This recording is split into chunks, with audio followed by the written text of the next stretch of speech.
Kelly, even that timeline is Oh, God. inconsistent across sources.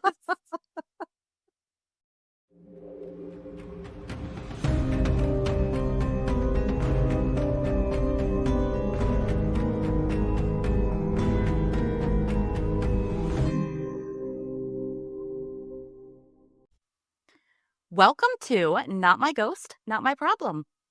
The paranormal comedy podcast where belief meets skepticism. We're the podcast that haunts back. I'm Kelly. And I'm Jen. And today, we are kicking off a deep dive, two-parter, because you know I love my two-parters, into Ed and Lorraine Warren, the real-life couple behind the huge chunk of modern paranormal pop culture. But we're not starting with the movies.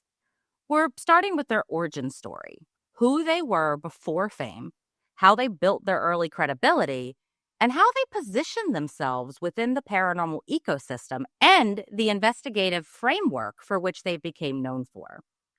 We're also going to flag where things get a little fuzzy, not to be dramatic, but okay, maybe a little dramatic. Then in part 2, we'll go case by case and get way more specific about the evidence and the disputes. So grab your corkboard, your red string, and your shovel, because we're going to need to dig ourselves out of this rabbit hole. Ooh, I love a good corkboard red string case. I am telling you. And if this feels different than what you're used to, it is. So someone that listens brought it to our attention that while they love our scripted, unscripted banter, and don't worry, that's not going away, that they worried that new listeners might get turned off having to listen to 5, 10, sometimes more minutes of us talking when they don't really know who we are. Like, you guys like our regular listeners like our scripted, unscripted banter because you know us. You're on this journey with us every week.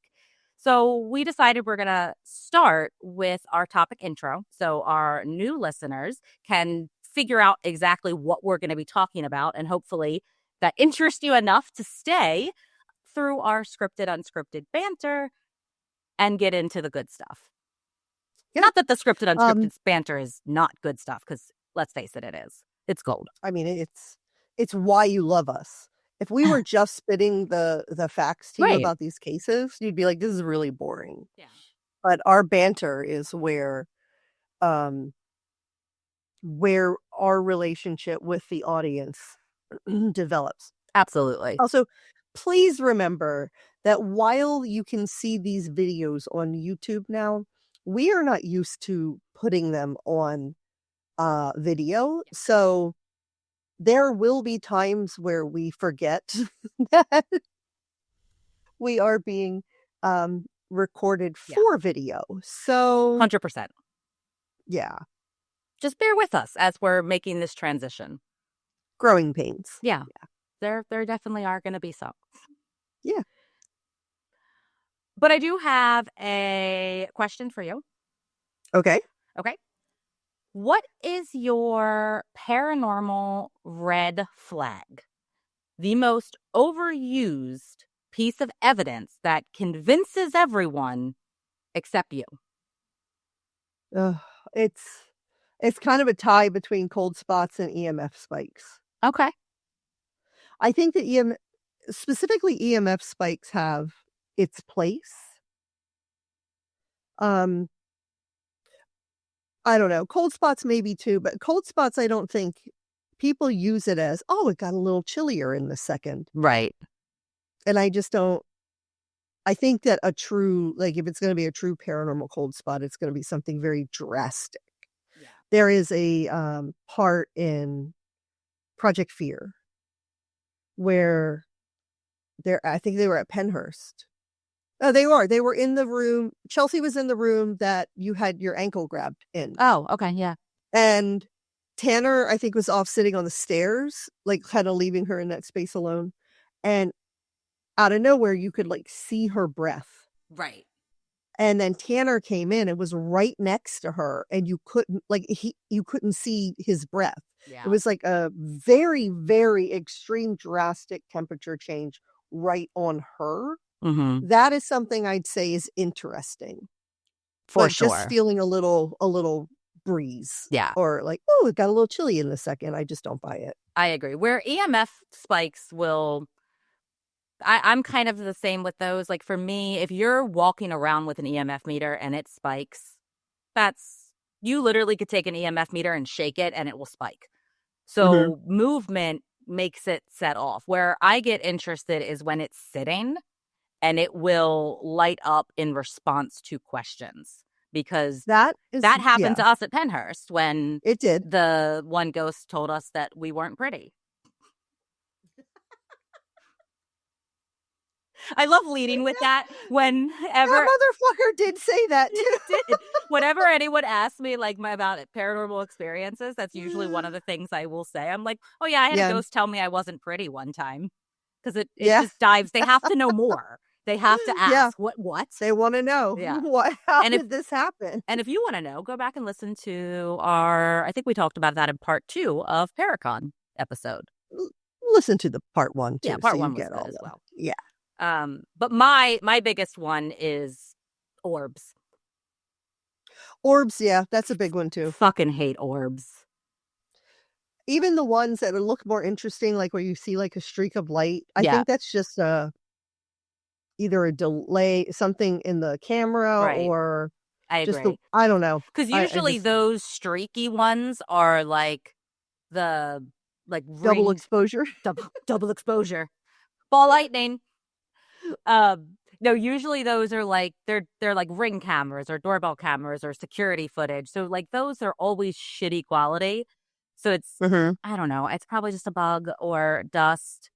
Um, where they're where I believe them a little bit more is when you can see them with your own eye. Right. And then they're caught on camera, but someone actually saw it Right. as well, because I have seen a orb with my own eye, and that is intriguing. But just what is caught most on camera, people are like, oh yeah, it's an orb, I caught a ghost. Probably not. No, probably When they're not. different colors, that's when they're also a little bit more intriguing to me as well. You mean other than just white? Yeah, I've seen ones that are like blue, that have like a blue shine. Um, I've seen red, I think is a little because I think a lot of things are red and can show up that way, but blue, and I think I've seen a green one before where that's a little bit more interesting, but Hmm. generally I dismiss orbs. Okay. Okay. Yeah. Well, before we dive into today's episode, I do just want to give you all a brief content warning. This episode does include discussions of allegations of sexual misconduct involving a minor. Nothing graphic, but listener discretion is advised. Yep. I did not know we needed that kind of content warning to speak about um the Warrens. We do. We do. Just a smidge. That's We'll very disappointing. we'll get there. Yeah. So I just finished researching this case this morning because, as we'll get into, there's a lot of inconsistencies and a lot of things that I couldn't confirm, and I went down some rabbit holes, and yeah, it's just, Jen was very frustrated yesterday when I she was was. researching. And I kept texting Kelly, but I didn't want to tell her too much about what I was frustrated about, because I wanted it to be a surprise and her reaction to it as I'm going through the case. But yeah, it's a frustrating one, but also absolutely fascinating. And yeah, I'm interested. I'm interested. I mean, I better be. I I mean, would I'm hope so. excited. Okay, I'm good. excited. I was really excited to start this one as well. So hence why it's a two-parter. Hopefully it's only 2 parts. I have not done part 2 yet because I just finished part 1. So I have my structure. We never know. I have my structure for part 2, but you never know. When I get into it, it could end up being 3 or more. Yeah. We don't know. Or could be we would do a whole nother podcast specifically on one topic. We probably honestly could. Like, as many cases as the Warrens have had their hands into, I could probably do an entire episode on each one of their cases. We could do like our regular Wednesday show and then an entire separate episode every week on just one of the Warrens cases. But that would be kind of time consuming. And with all the editing and the research that you already do for the podcast, and your time's been a little extra tied up lately. Yeah, it has. It has. Just a little. Just a little. I have someone who's been distracting me from some of my podcast stuff. So, yeah, we'll see what happens. Yeah, I like distractions. I mean, me too. You know us, right? With our ADHD. We are all about the distractions. And I'm very easily distracted. Mm-hmm. Anyway, okay, we're going to get into the episode. So we're going to start with who the Warrens were before the fame. So before the Conjuring verse turned them into paranormal Avengers, Ed and Lorraine Warren were just two Connecticut... I know, I like that line too. They were just two Connecticut teenagers orbiting the same city. They were both from Bridgeport, Connecticut. They were both raised Catholic, and they both came of age in a very specific mid-century New England world where faith wasn't just seen as a personal thing. It was the whole framework for how you explained everything. So Ed was born Edward Warren Minnie. And yes, Warren is actually his middle name, which I did not know. Interesting. I didn't know that at all. Mm-hmm. Later, the middle name basically becomes his surname that is known to the public. I mean, Minnie is a... Yeah. Listen, I'm just saying it might be a little like of an emasculating last name. Possible. For a guy. Yeah. And in the way Ed told it, he grew up with a long run of unsettling experiences, noises, movement, and a creeping sense of feeling like you're not alone even when he was. And that kind of became the emotional backbone of his entire worldview. The supernatural wasn't a metaphor to him. It was personal history. And then you have Lorraine. Lorraine was born Lorraine Rita Morin, and she was born a little less than a year later than Ed. And her origin story is a little bit different. It's less that something happened to her and more I've always noticed things that other people haven't. Lorraine later described herself using words like clairvoyant and light trance medium, basically saying that she could pick up impressions, presences, and emotions that weren't her own. So whether you believe that literally or not, it matters because it does set up the Warren dynamic. Ed is the storyteller and the driver, and Lorraine is the sensitivity and the I can feel what's here. From the beginning, their roles complemented each other in a way that kind of became very brandable for them. Yeah. So we're going to get into their origin story and how they met. And I do just want to preface this with this is all from their website.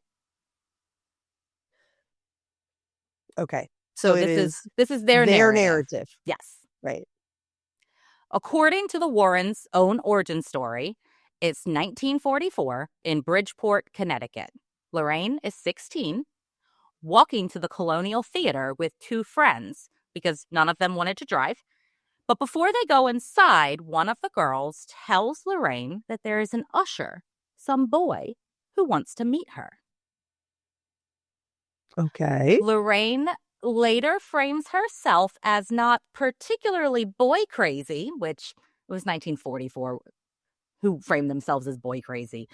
Right. She says that she was focused on school and that boys felt rough around the edges compared to her brother. Which, so that's just a weird thing to say. Yeah. I don't like it. I don't like it at all. Like, okay. Yeah. But once she met this usher, the details locked in. And if you didn't get the subtext, the usher is Ed. He was energetic. He was noticeably polished, sharp clothes, and neat hair. So just the things she remembered and pointed out. After the movie, Ed offers to walk the three girls home and buys them sodas along the way. Now, the two friends ordered plain Cokes, and Lorraine orders an ice cream soda, twice the price of the Coke. Ooh. This is something that Ed later turned into a long-running joke about her being a gold digger. Do you want to know how much these drinks were, Kelly? I don't know. It was back then. It was probably like 25 cents or some shit. Plain Cokes were 5 cents, and the ice cream soda was 10. But, What? Lorraine Warren, quite the gold digger. Back then, that was, I get it. I guess, but I don't know. And again, these are facts pulled directly from their website. So this is their narrative. I just already have the ick. And I'm not even sure what is causing it at this point yet. But I don't like it. Mm-hmm. Okay. Yeah. So when it's finally down to just him and Lorraine, because her house was the furthest away, she worries whether or not it was improper for him to escort her all the way. So she tells him that she'll finish the walk alone. So Ed runs off, fine with it. And then comes the fate moment in Lorraine's version.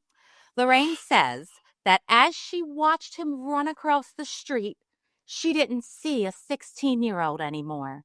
She claimed she had a psychic flash of him as her future husband. And then she went home and wrote in her diary, "Today, I met the man I'm going to marry." Okay. When I met my husband, it was a blind date. He was coming to my apartment, which is risky, but back then, we didn't view things as risky. Yeah. But I did have my friend across the street scheduled to knock on my door to ask for something just to make sure I was okay. Smart. So when he knocked on the door, I opened the door, and the first thing I noticed was how wonderful he smelled. And then I saw his very blue eyes. And I thought to myself, I'm going to marry this one. Okay. But I wouldn't describe it as a psychic flash. Okay. I was just like, some people have those what moments. It really was? It really kind of was. He's really cute. He smells nice, and it's been a while. Yeah, that's fair. For me, I feel like I've just had so much relationship trauma that it takes a while for me to be excited about somebody. And I feel like I always wanted that, love at first sight origin story. And I was looking for it. And then I just finally realized, yeah, that's probably not going to fucking happen. And well, let me be clear. I had that love at first sight moment with my husband, but he most certainly did not have it with me. It took a while for him to come around, I guess. Yeah. Yeah. That's fair. But he did. Yeah. He did. Also, I joke with the kids. Well, I joke with the kids. They're like, I'd say, well, he tried to get rid of me, but I wouldn't let him. It's funny that you mentioned that he smelled nice, because I didn't put this in because I was just trying to cut down on some extra things. But obviously now I'm bringing it up anyway. Lorraine specifically said that Ed smelled like Noxzema. That's not a nice. Yeah, I didn't think. It's either. like a clean kind of cleansing scent. But apparently, it's not he was also a lifeguard during the day, and after he was I guess done, he put Noxzema on, and that's why he smelled like it. Okay, again, just a weird thing to include, but no judgment. I'm not judging anyone. Yeah. And then World War II changed everything. Ed joined the Navy while he was still a teenager. And from that point, their relationship became a wartime long-distance one, marked by letters, long gaps, and the constant sense that the future could change overnight. And according to NESPR, which is the website for the New England Society for Psychic Research, which we'll get into a little bit more later, but it was the society that Ed and Lorraine founded. So this is their website, which, by the way, is still run and controlled by their son-in-law, which Tony. Yes, which that comes into play a little bit later. So the timeline version of their story on their website states that Ed enlisted in the Navy on his 17th birthday, September 7th, 1945. Okay. This is where the timeline starts to wobble a little bit, and not in the fun wibbly wobbly Doctor Who way, but in the make Jen pull her hair out way as she is researching this damn episode. Ed's birth date is listed as September 7th, 1926. So if that's true, his 17th birthday would have been in 1943, not 1945. So the math ain't mathin'. Could be a typo. I'll get into that. But it also bumps up an even bigger calendar issue. World War II officially ended on September 2nd, 1945, meaning he enlisted for World War II on September 7th, 1945, isn't possible. And maybe this was just a simple mistake. Somebody typed the wrong year, nobody caught it, and it lived on the internet forever. That happens. But it's worth clocking because it's not the only place where these dates don't stay consistent. Interesting. Now, there is on their website a story that is written by Tony, their son-in-law, about Ed. And it's titled, I'm Going to Die Out Here. This is the ship story when Ed was in World War II. And this is where the Warren mythology really locks in. So okay. In Ed's version, his service included a full-blown disaster at sea. There was a collision, fire, men in the water, and Ed believed that he was on the verge of death. And the detail that he emphasized more than anything was what happened in that moment. He prayed, specifically to Mary. And later, he framed his survival as an answered prayer. And that became the template for everything that came later. In the Warren worldview, fear wasn't just fear. Evil wasn't just metaphorical, and faith wasn't just symbolic. It was protection. Because, and you're going to see this more as we go, when it comes to the Warrens, a lot of details shift depending on who's telling the story.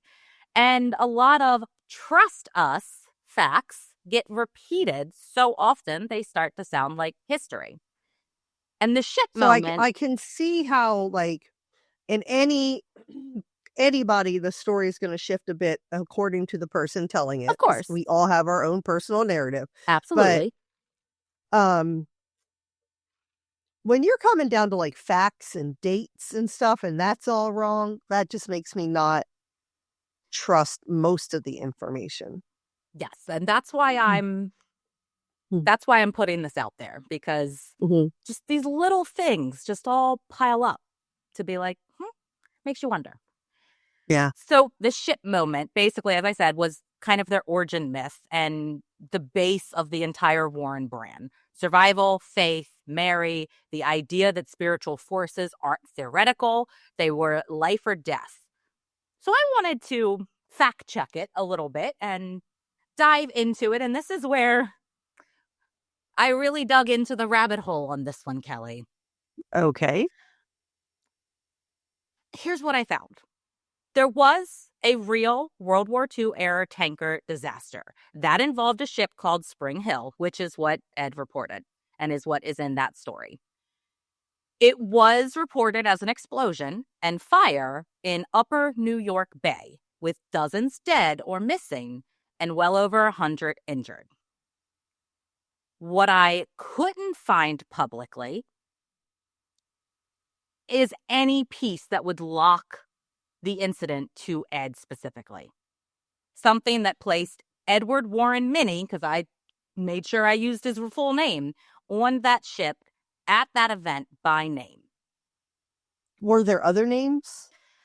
There were mostly of the deaths, but like Okay. I'll get into more of that in a second. So the disaster itself had receipts, but Ed's personal connection could not be verified, at least not in any open online sources. Now, again, I am just a girl with a keyboard and an internet connection and subpar research skills. So I'm not saying that it didn't happen. I'm just saying it's interesting that this very famous public figure, there's nothing that can trace him to this event. Right. And when you line that up with Ed's version and what actually happened in the documented event, there's some key details that don't match. First, the date drifted. Ed's story placed it on February 5th, 1943. And the documented Spring Hill disaster actually happened February 1945. Again, maybe they're just really bad with dates, but it's just unusual that there are multiple instances of mixing up 1943 and 1945. Yeah, and it's always those 2 Yeah. 2 years. That's Yeah. weird. And the website itself isn't even consistent on its own timeline. On one page, Ed enlists on September 7th, 1943. On another, it was 1945. And then the ship story is 1943. That would have been before he even enlisted. So just, it doesn't make sense, right? It sounds like they should run the ship through ChatGPT Or maybe and ask it to find the contradictions. inconsistencies. They Yeah. probably did it to begin with. They probably ran it through ChatGPT. It gave them the wrong information. Yeah. They're on their main timeline on that website. It also says that he deployed just 4 months before the ship incident. And the way that it's written and why I think I was so confused at first, and maybe this was just me understanding it, but it was said, he enlisted on his 17th birthday, September 7th, 1945, which again, that date has to be wrong, and then was deployed 4 months before the ship incident. So I read that as he enlisted and 4 months later was deployed to do the ship thing. And I'm like, On that ship. yes. And that's not I mean, realistic. It could happen, but back then it was a lot more like, well, I'd say during wartime, but Yeah. we're not even sure when exactly he enlisted, but it was a quick turnaround right. between enlistment and deployment. And I started to think that, and this is one of the other things that sent me down a deeper rabbit hole, because if he was actually enlisted in 1943 on his 17th birthday, which that's what I'm choosing to believe, because the fact that they kept saying 17th birthday, that makes me believe that's what happened and that the date thing was just a typo. So let's just say that it's canon that he was enlisted on September 7th, 1943. And this event, he was then did whatever you do, training, station, boot camp, whatever it is you do. And this event happened on February 5th, 1945, because that's the documented date that this happened. So that means, what was he doing? Because he wasn't deployed until 4 months before the ship incident happened. So what was he doing the entire time between when he enlisted and when he was actually deployed? During wartime. Training. During wartime? I Googled that. I checked that out, though, and did more research. It's very unlikely, not impossible, but unlikely that he was in training for that long during that time. But based on how long training was during that time. Sometimes with ships, though, you have to wait for that said ship to be back at where you are and then ready. Like, people are coming off a deployment, people are getting ready to go back on deployment. So it could be they were simply waiting for the ship to come back or be available.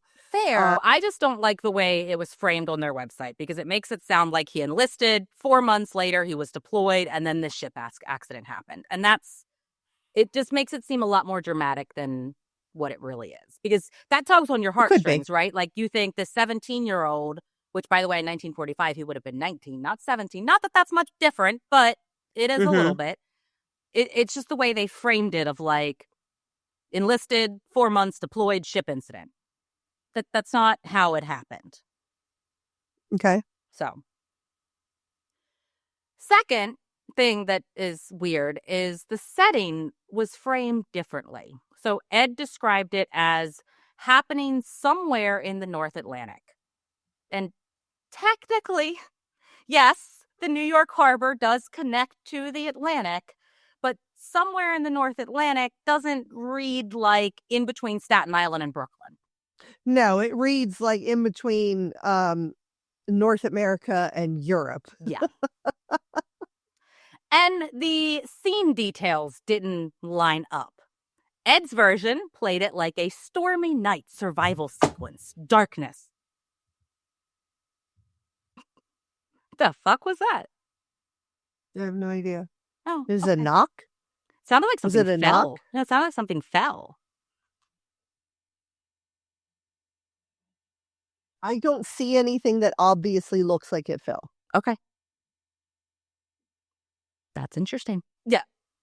So Ed played it as stormy night survival, darkness, chaos, shark-infested waters.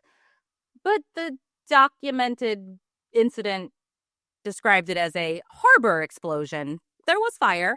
People were dealing with smoke, flames, and freezing water, but not open ocean at night with sharks, right? It also happened in the morning, not in the middle of the night. So it sounds like the Warrens have like a flair for the dramatic. Yes, and that I kind of came up with 3 realistic ways that we could look at this. 1, he lived it, but he embellished the story. Maybe a lot, right?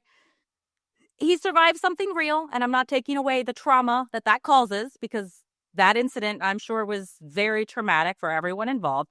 But maybe over time, the story just became a little bit more dramatic because scarier stories tend to travel further. The second option is a little bit more innocent. He lived it, but has misremembered some details.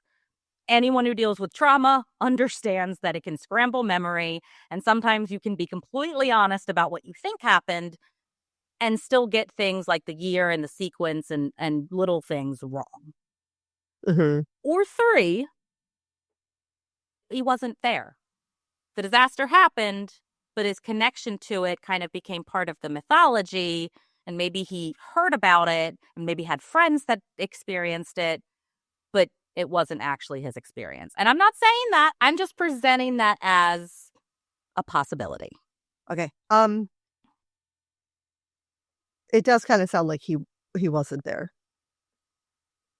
I'm probably going with he embellished, because just we'll get into more, especially next episode, on some other things they've embellished and exaggerated. Well, I'm wondering when this website was, when this information was put on the website. Like, did Ed and Lorraine put this information on that website, or is perhaps the brother-in-law, son-in-law, the son-in-law heard like Ed's stories, and then the son-in-law is now trying to put them onto the website, and he's getting things. Maybe Ed was like, my best friend was on that ship, or I don't know. Well, no, I mean, I'm pretty sure it's documented outside of just this story on their website that Ed has that said this. Like I said, this is his like origin story. So I'm pretty sure he's been telling this for years. I think the son-in-law just wrote it down, which again, the son-in-law writing it down and messing up dates, totally explainable. Right. But there's documented cases of Ed telling this story. So, yeah. Okay. And I want to be completely clear. This part is entirely speculative. I'm not saying that Ed lied, and I'm not pretending that I can prove what happened to one sailor decades ago with my laptop. I just want to lay out what the Warren-controlled narrative claims, what independent sources can confirm about these real-world events, and the specific places where the details kind of start to slip, because that raised some red flags for me. Okay. And in all of these things that I'm bringing up that raises these red flags, one of them by themselves would be like, okay, that could be a typo, misremembering, whatever. But all of them together is when it kind of starts to get like a little suspicious. Yeah, I agree. Okay, so after this incident, their story rolls right into their marriage. The claim is that after the Spring Hill incident, Ed was granted a 30-day survivor's leave. And during that leave, he got married to Lorraine on May 22nd, 1945.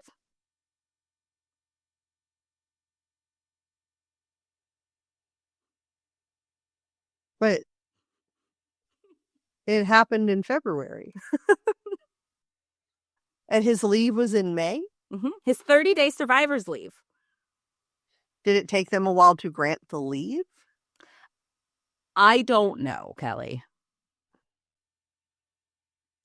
I don't know how. Listen, I'm familiar with how the military works now.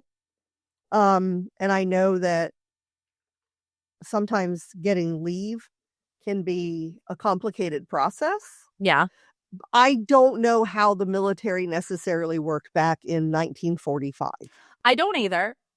I would like to think, and in a perfect world, which we all know we don't live in, that if you're getting survivor's leave, it's to recover from the trauma of the incident that you survived. And logically, my brain tells me that would happen pretty quickly because you're most affected by the trauma right as it happened, right? Like to have to then go back out and do more fun. Okay, I don't want to say that you're not most affected by the trauma right after it happened, but it would not be good to send someone who is recovering from this right back out into whatever it is that they have to be doing. Where you are making your mistake is that you are thinking that the military gave a shit about somebody's trauma. That's where the mistake is coming in here. Very fair. Very It fair. could be like, ah, shit, like we have to technically give him this leave, so. Right. But where, whatever it is that actually happened and what the military does, and if you know, please comment, let us know, because please. I wanted to dive deeper into that, and I just ran out of time. If you know how the military worked in 1945, right. Let us know. Otherwise, because I have, like, my husband was in the Navy, my son was in the Marines. I have a pretty good understanding of modern, like, I live amongst the military now. Right. A lot of my friends are military spouses, so yeah. But to me, the main reason I pointed this out is because the way their narrative spins it is ship accident, survivor's leave, marriage. Right. And that doesn't line up. So. Yeah. But either way, this version that they built into their origin story, disaster, survival, leave, wedding, fast, intense.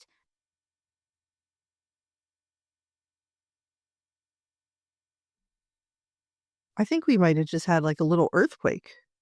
Really?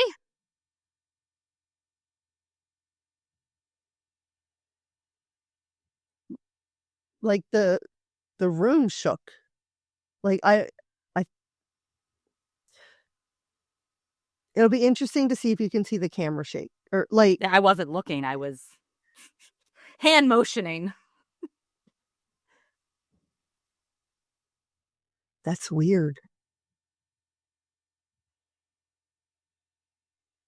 Well, I'll have to look and see if we had a small earthquake around here. Anyway, I'm sorry. It's okay. Please proceed. Yeah. So anyway, the version that they built into their origin story, disaster, survival, leave, wedding, it was fast, intense, and perfectly shaped for the Warren narrative. Uh-huh. So after the war, Ed returned to Connecticut and eventually separated from the Navy.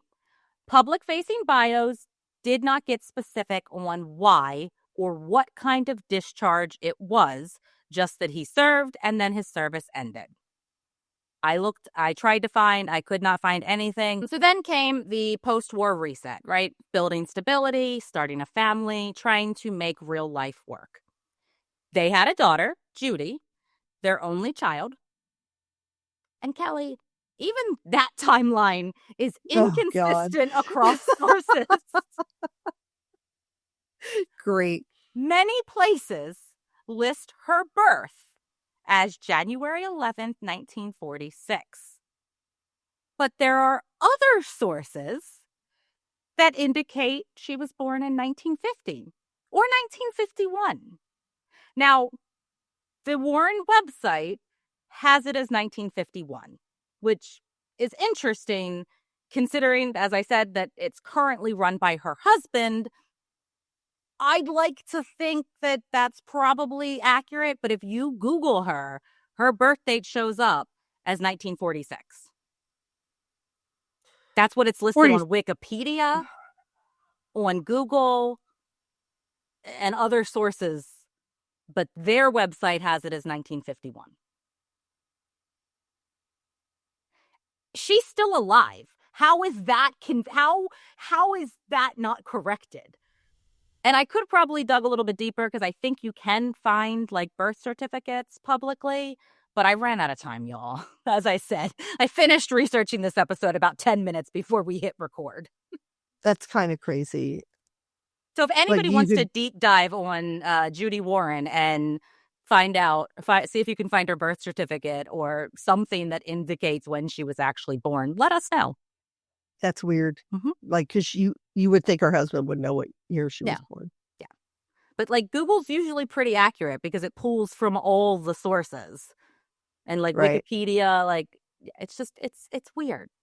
It doesn't change the big narrative, which is post-war new family, but it's just another example of the timelines getting fuzzy depending on where you look. Right. Again, one of these things by itself, fine. Not that off. All of them together, it's weird. It is weird. After the Navy, Ed leaned hard into art. Did you know that, Okay. Kelly? I've heard something about him in art, but I don't know much about it. I don't know what like medium he used, like if he was a drawer or a painter or sculptor. So he attended Perry Art School and attempted to make a living as a working artist. Not the romantic, tortured painter energy, but more sell what you can, take what you can get. He also did practical painting work where he would do house painting and sign painting. And he and Lorraine traveled around New England trying to make money off of his paintings. Okay. But that's where the art starts to turn into something else. Ed didn't just paint whatever was pretty. He gravitated towards old houses. The kind of place... I like it. Yeah, well, me too. Well, I liked it, but then you'll see if you still like it. The kind of places that already come with rumors attached. Big porches, dark windows, history baked into the wood. And in New England, a house like that almost always comes with at least one ghost story. So the paintings became more than paintings. They became an excuse. Instead of showing up as paranormal investigators right out of the gate, which, especially in that time, would have probably sounded a little unhinged, Ed and Lorraine could show up as something socially normal. A young couple, an artist, a conversation starter. Ed would paint or sketch a house. Then he'd use the artwork as an opener to make contact. Because a painting is flattering. It disarms people. It gives you a reason to knock on the door that doesn't feel frightening or weird. And once the door is open, the conversation could shift. It started as, I made this of your house. And then it became, so what's the story with this place? And in many cases, people didn't need much encouragement. If someone believed their house was haunted or they'd been sitting on something strange for months, they were desperate for someone to listen to them without laughing. Again, especially in this time. Mm-hmm. And that's how Ed's art became the foot in the door. Not because his paintings were magical, because, that's subjective, but they're fine. But because it was strategic. It got them access, it built rapport, and it turned private experiences, stuff families kept behind closed doors, into stories that could eventually become cases. I just don't know where the jump from military service to the paranormal happened. Here. It like but it's but it sounds like his intention was to get the ghost stories of the houses. So you have to Right? remember, he said that he experienced paranormal activity in his childhood home. So he's kind of always had that. And then obviously Lorraine has claimed that she is clairvoyant, and she's always dealt with that. So I feel like there's kind of this underlying, always have been interested in the paranormal, and they just had to figure out how to do it. It's just interesting to me because like everything I've read, like things list him as like, oh, Ed Warren, the demonologist. Mm-hmm. Not that I think that like not that I think that's a major you can take in college. If you believe the paranormal claims or not, you can start to see the machine is forming, right? Art got them inside. Once they were inside, they were then able to collect the raw material, stories, details, fear, belief, that later became files, lectures, and a reputation. So Ed's art wasn't just a quirky side note. It was one of the first tools that they used to build the Warren brand from the ground up, one front door at a time. And the next step was to turn all those informal visits into something that sounded official. So in 1952, Ed and Lorraine founded the New England Society for Psychic Research, NESPR. And the point of this wasn't just a name for their hobby. It gave them a structure to operate under, something that made them sound less like two people with spooky vibes, which personally, I think that sounds pretty great, and more like investigators. Because when you call yourself a society, you're implying a few things, right? Without even having to say them. You have a method, you document what you find, and you take it seriously. And what almost implies too that there's like a bigger community of people in this society that is like we're all agreeing on all of these points. And that it's bigger than just the two of you. In case you guys are wondering, there used to be a problem with me reading Jen's script as she was saying it, and I've been working very hard not to do that. Yeah. And this is evidence of that. Yeah. This is why we're so well synced, because you take the words right out of my mouth. So they described their work as research, not just ghost hunting. And they framed themselves as bringing in outside perspectives: clergy, medical professionals, law enforcement, students, people who, on paper, made the whole operation feel more legitimate than just like your campfire story. Okay. So Ed's painting was the tool that got them in the room. NESPR was the thing that let them stay in the room. And eventually they took those private stories and turned them into cases. Because once you have a name, you can build a system. Cases become files, files become lectures, lectures become credibility. And credibility becomes a reputation that spreads faster than Ed could paint. And this is where the Warren machine was pretty much put into motion. Okay. So by the time that the Warrens started popping up everywhere, they weren't just a couple who investigated hauntings. They were positioning themselves inside a much bigger paranormal ecosystem. Religion, media, law enforcement curiosity, the post-war occult revival, and a public that was increasingly hungry for scary stories that still felt real. And the lane they chose was very specific: demonology, filtered through Yeah. Catholic adjacent language and authority. Yeah. So a ghost story is interesting. A demon story is urgent. And the Warrens Yeah. leaned It's into that idea. Yeah. that terrifying, this family needs help right now. Right away. Yeah.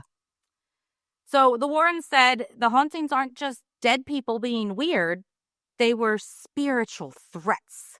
And in their framing, the scariest cases weren't simply a haunting. They were about oppression and infestation and moving towards, and sometimes even getting there, to possession.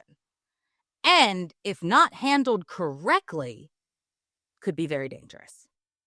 So you need them. You need them. You not only do you need them right now. Right now. You cannot wait. It is urgent. And something tells me that this is not a out of the kindness of their heart help.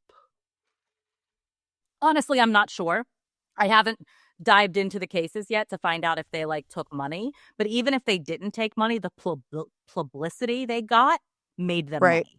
So even if they framed it as we'll come and help you for free, which I'm really hoping they did. I'm really hoping they didn't charge the people. I will research that when I get into these specific cases. And if I find out I did, I will lose even more respect. What little respect I have, it'll be gone.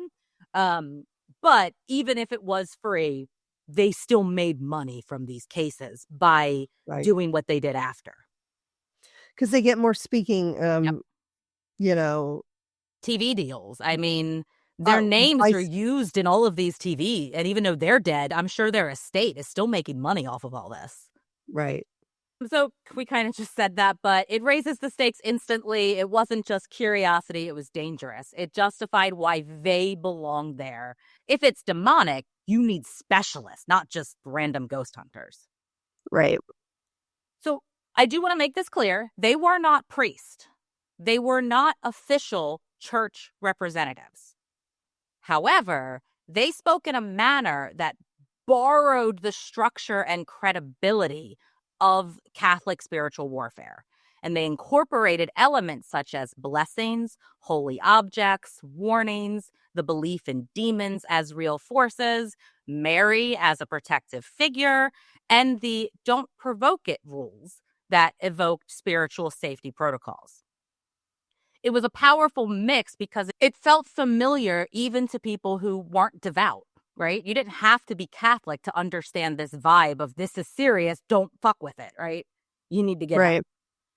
It also provided them a built-in answer to the question, why us?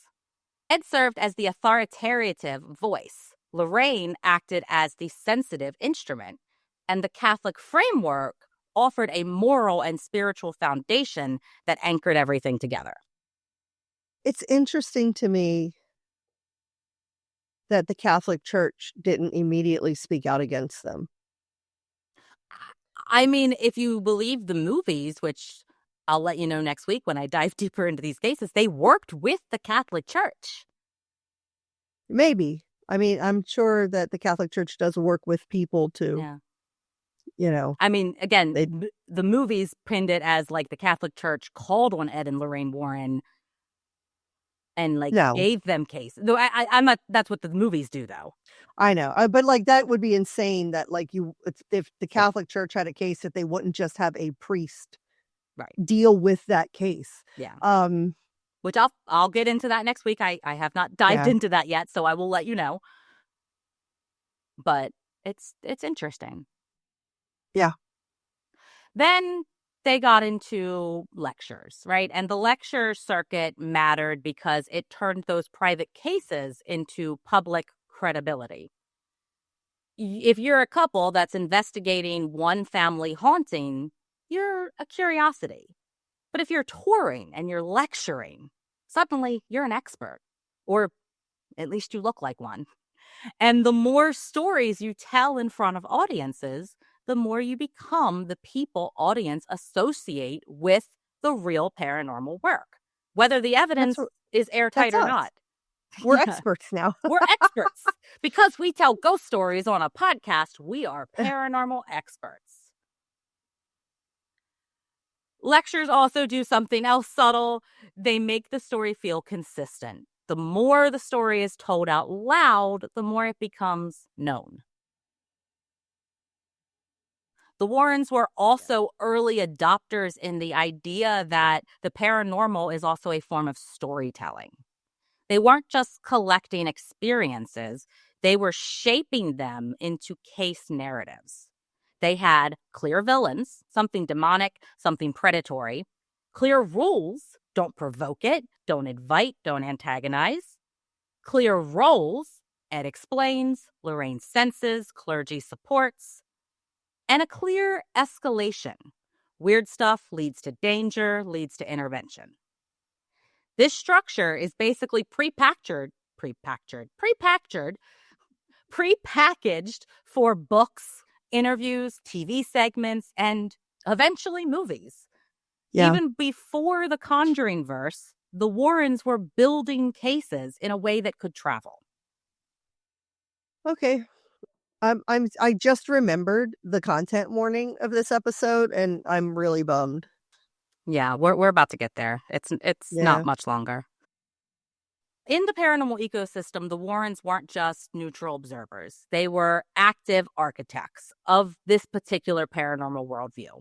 Demons are real, faith is defense, and the right investigators can recognize when a haunting is actually something worse. And once you understand that lane, demonology plus Catholic authority plus public speaking and media-friendly storytelling, you can see and understand why they have become such a gravitational force in this culture and why the skepticism tends to hit just as hard. Yeah. So, a big recurring controversy around the Warrens is evidence. Not just do ghosts exist, but what did they actually document and how solid was it? Throughout their careers, they frequently discussed photos, audio recordings, witnesses, case files, and some of those materials you can find that are related to specific cases, but critics have argued that when it comes to their most famous cases, the proof is often boiled down to testimony. The family account, the Warrens account, and the story just keeps getting repeated until it begins to feel like history. They told these stories as if they were settled. And when outsiders looking in saw something fuzzier and messier and more subjective, it became a lot harder to verify. And then there's the spicier version of that criticism, the rumor that they faked evidence or helped shape evidence to create a better story. And to be clear, this is just an allegation that has been reported. I cannot prove this. It cannot be proven. But it might be. Someone might be able to prove it, but I can't prove it. I'm just giving you the information. It's a claim that has repeatedly surfaced in skeptical coverage, and it often clusters around cases that had major credibility issues, such as Amityville, which we'll cover more in part Amityville. 2, because y'all know I have my opinions about Amityville. But for part 1, I am just planting the flag. The Warrens' reputation has always had this split screen effect. Believers see pioneers, skeptics see showmanship. And in part 2, we're going to go case by case, and we'll get way more specific about what evidence exists, what doesn't, and where the maybe they faked it rumors might come from. And maybe part 3 and 4, and who knows? Who knows? We have no idea. We literally have no idea. The next 4 episodes could possibly be about Ed and Lorraine Warren. It is possible. Well, I mean, we'll have like paranormal postcards thrown in there. We have a guest in February. We do. We do have a guest, a fun guest. I think you'll all be very excited. And then we're hoping to have another guest in March. Yes. But this just might be something we'll see. I might decide as I get into the case that maybe I'll do a part 2 that covers one case in depth, and then maybe I'll just sprinkle some of their other cases throughout, like one a month, so I don't overwhelm you all with it. We'll see what happens when I sit down to start to research. Yeah. But before we wrap up part 1, there is one last section that we need to cover. And I don't like it. I don't even know it, but I don't like it. This isn't about ghost.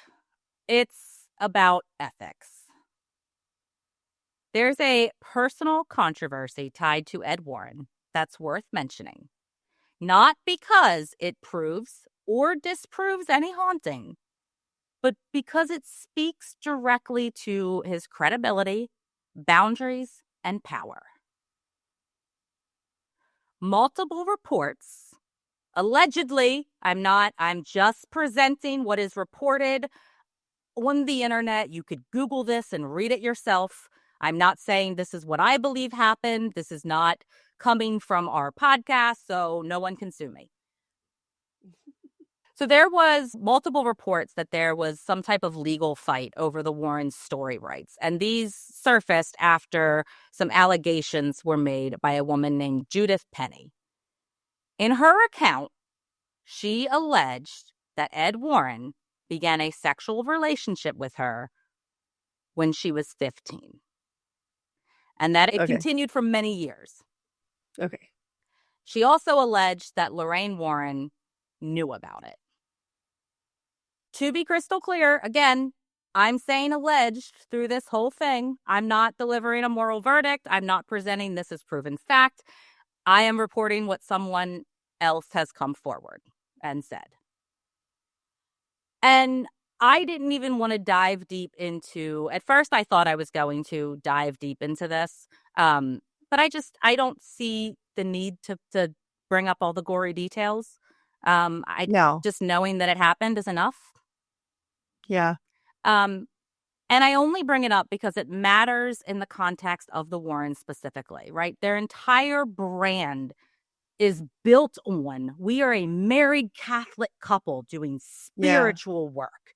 And morality. Right.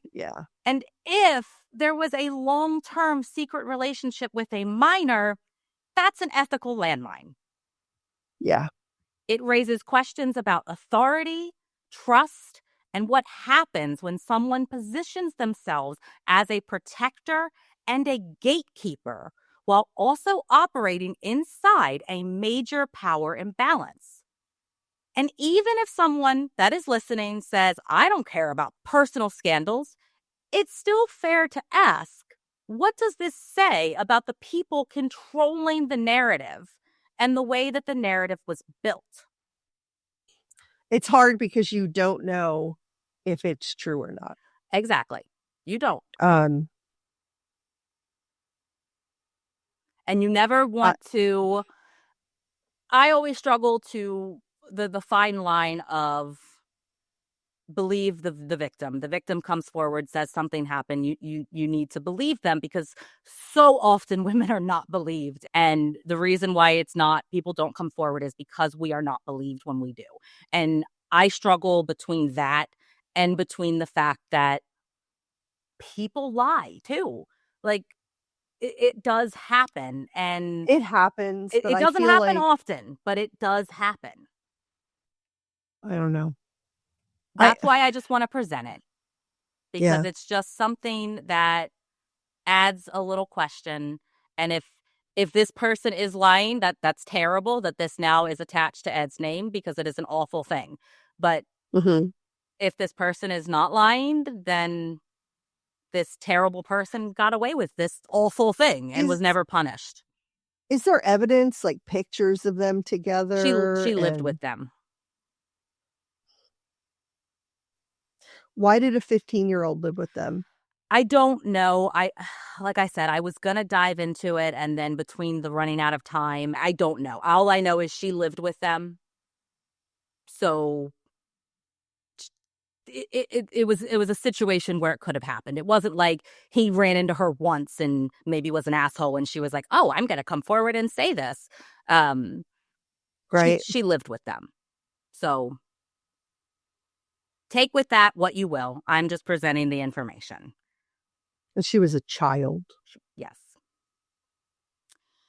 But because Ed is gone and because we're dealing with these claims that weren't litigated into a neat, here's an official ruling moment that the public can point to, the only responsible way to handle it is acknowledge it as allegations, avoid sensationalism, and keep it separate from the paranormal claims. But it's just another thing that we are adding Well, when to you add their up the stories. inconsistencies to everything else, Yep. and then you add in potential big time ethics Yes. issues, it Yeah. kind of creates Absolutely. a story in and of Yes. itself.